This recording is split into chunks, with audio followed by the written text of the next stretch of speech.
Let's concentrate on some of the images on the necklace and the symbols, because that leaves no doubt that a lot of knowledge has been around for a very much longer time than we are ever told. First of all, on the hand, I'm seeing the eye. Now, the all-seeing eye and the symbol of the eye is one the Illuminati use all the time.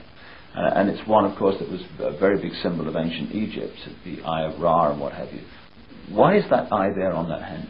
That represents the terrible eye of the Chitauli, the eye which sees everything, the eye which knows everything.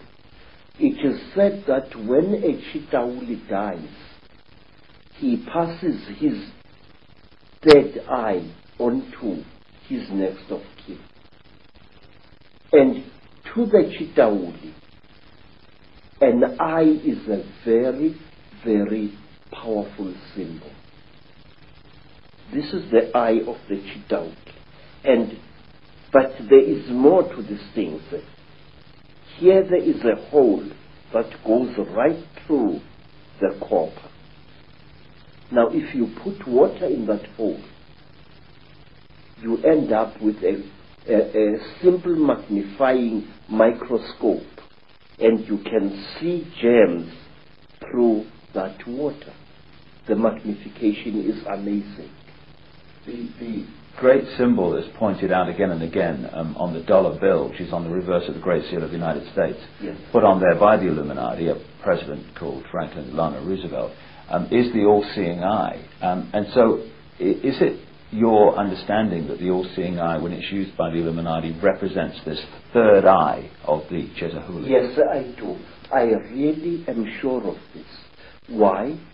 Because in Africa, even ordinary human eyes are regarded as very powerful devices of magic.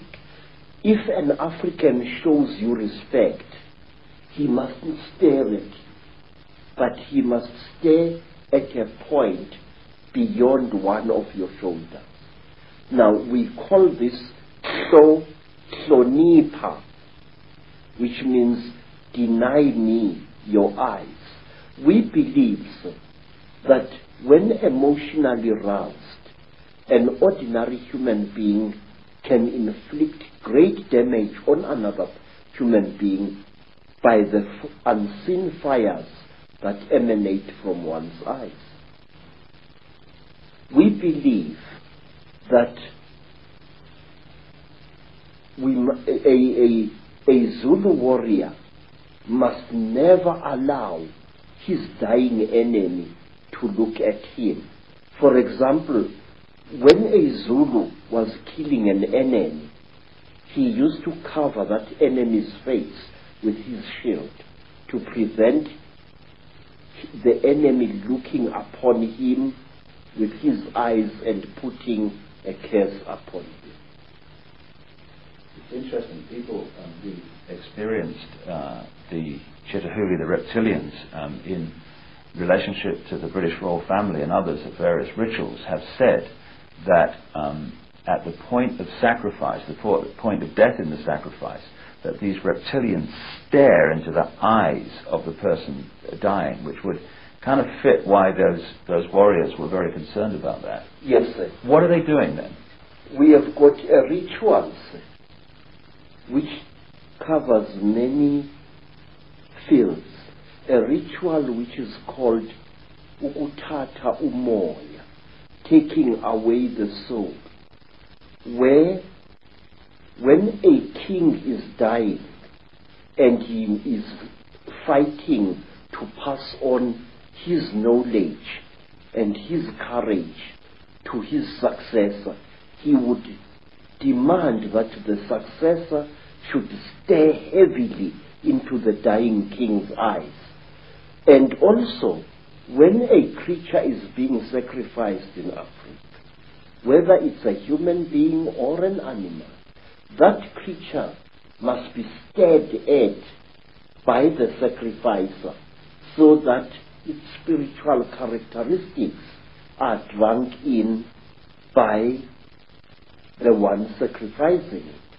I have seen many times on hunting expeditions in Kenya, Tanzania, and other parts of Africa. When a lion is just about to breathe its last, the hunter, one of the hunters, will stare into the lion's eyes until the lion's eyes start glazing in death. It is drinking in the soul. We believe that the eyes are not just for seeing, that they are for taking as well. Now, on the hand here is what looks like the symbol of the constellation of Orion. What's the significance of that? Say, people throughout Africa believe that the original human beings either came from Orion, or the gods for whom read the Chitauli and many other alien nasties actually come from that constellation. We call it the constellation of Umhambi, the one who travels very, very far away. And we call this constellation also the constellation of Matsieng, the giant who was sent by God to this earth to create the first human beings. Matsieng was accompanied by a male lion with a very black mane, and he was also accompanied by his dog, and he traveled throughout the world. He first created the first race of human beings, and they were so stupid in appearance that he buried them alive in a cave, and then he created the next race of human beings, which was clever, and we are the descendants of that race. Also on the hand is what we would call today the Star of David, which of course is not actually a Jewish symbol. It started being used quite relatively recently in that sense, but it's actually a symbol that's been found all over the ancient world. What's the significance of that being on the hand? There are several interpretations of this very powerful magical symbol. We say that there are actually two universes living side by side. A female universe, which is our universe, and a male universe. And to Sanusis, these two triangles, a triangle facing downwards represents the descending female principle, and a triangle going upwards represents the rising male principle. It is a symbol of the unity of the feminine and the masculine. It is in fact the symbol, a very important symbol of duality.